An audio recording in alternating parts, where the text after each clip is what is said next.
আসসালামু আলাইকুম। বন্যা রান্নাঘরে আপনাদের স্বাগতম। আজকে বন্যা রান্নাঘরে আপনাদের জন্য ঈদ স্পেশাল কাতলা মাছের কালিয়া রেসিপি নিয়ে এসেছি।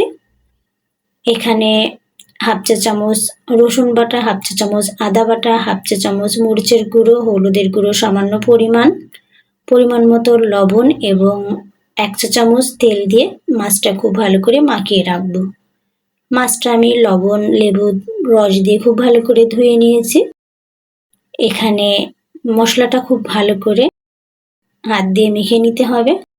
কাতলা মাছের কালিয়া পারফেক্ট করতে হলে এই টিপসটি অবশ্যই ফলো করতে হবে। মশলা দিয়ে খুব ভালো করে মেখে কিছু সময় রেখে দিতে হবে। কাতলা মাছের একটা গন্ধ থাকে, অবশ্যই এখানে এর জন্য লেবুর রস ব্যবহার করতে হবে। লেবুর রস খুব ভালো করে মেখে কিছু সময় রেখে দিব। একটা পাত্রে তেল খুব ভালো করে গরম করে নিয়ে মাছগুলো আমরা ভেজে নিব। মাছ অতিরিক্ত ভেজে ফেলা যাবে না। এপিঠ ওপিঠ ভালো করে ভেজে নিব। নতুন বন্ধু যারা আমার ভিডিওটি দেখছেন, আমার চ্যানেলটি সাবস্ক্রাইব করে পাশে থাকবেন। ভালো লাগলে ভিডিওটি শেয়ার করবেন।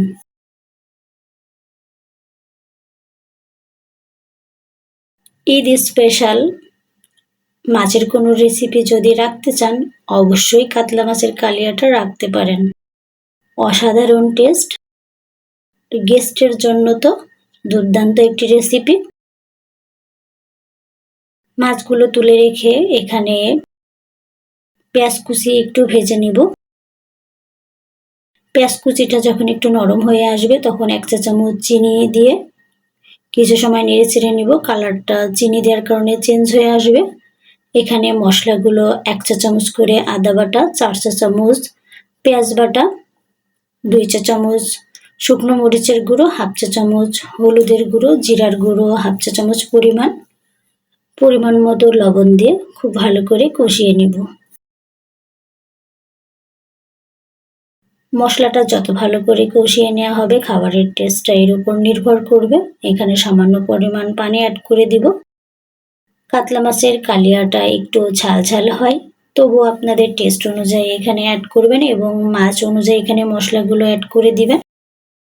আমি এখানে 1 চা চামচ উঁচু করে আদা বাটা দিয়েছি এবং 4টা মাছ নিয়েছি বলে আমি 4 চা চামচ পেঁয়াজের পেস্ট ইউজ করেছি এবং রসুন 1 চা চামচ উঁচু করে। এখানে আমি 2টা টমেটো পেস্ট করে ইউজ করেছি। কিছু সময় পরে চুলার আঁচটা একদম লোতে দিয়ে 1 টেবিল চামচ পরিমাণ টক দই ফেটিয়ে নিয়ে এর মধ্যে অ্যাড করে দিব।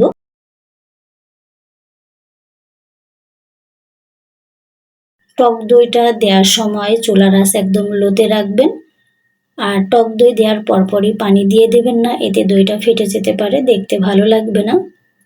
যখন মশলাটার উপরে তেল ভাব চলে আসবে তখন ভেজে রাখা মাছগুলো দিয়ে এপিঠ ওপিঠ উল্টিয়ে নিতে হবে। পেঁয়াজ ভাজার সময় যে 1 চা চামচ চিনি অ্যাড করেছিলাম, এতে মাছ রান্নার কালারটাই চেঞ্জ হয়ে আসবে, অবশ্যই এটা করবেন। পরিমাণ মতো পানি দিয়ে কিছু সময় রান্না করে নিলে হয়ে যাবে আর অবশ্যই লবণটা চেক করে নেবেন। দেখুন অনেকটাই শুকিয়ে এসেছে, উপরে তেল ভাব চলে আসছে। কাতলা মাছের কালিয়াটায় স্পেশাল এটাই।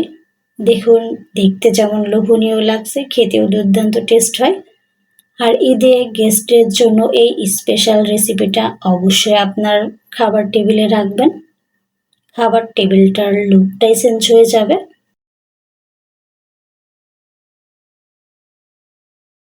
লাস্ট পর্যায়ে হাফ চা চামচ ভাজা মশলা অ্যাড করে একটু উল্টিয়ে জাস্ট নামিয়ে নিলেই হয়ে যাবে।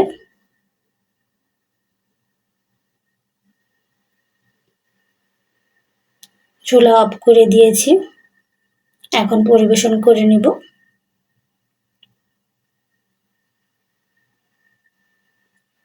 আপনারা এই ঈদে অবশ্যই মাছের রেসিপি রাখতে চাইলে এই কাতলা মাছের কালিয়াটা অবশ্যই রাখবেন। পরিবেশনের জন্য আরেকটু সুন্দর জানতে হলে একটু সাজিয়ে নিতে পারেন। আমি সামান্য ধনিয়া পাতা কুচি এবং লেবু দিয়ে পরিবেশন করে নিয়েছি। আজকের আমার কাতলা মাছের কালিয়া রেসিপি আপনাদের কাছে কেমন লাগলো অবশ্যই জানাবেন। ভালো লাগলে ট্রাই করবেন, খেয়ে ভালো লাগলে কমেন্টে জানাবেন। ঈদ স্পেশাল কাতলা মাছের কালিয়া দুর্দান্ত টেস্ট হয়েছে। সবাই ভালো থাকবেন। আল্লাহ হাফেজ।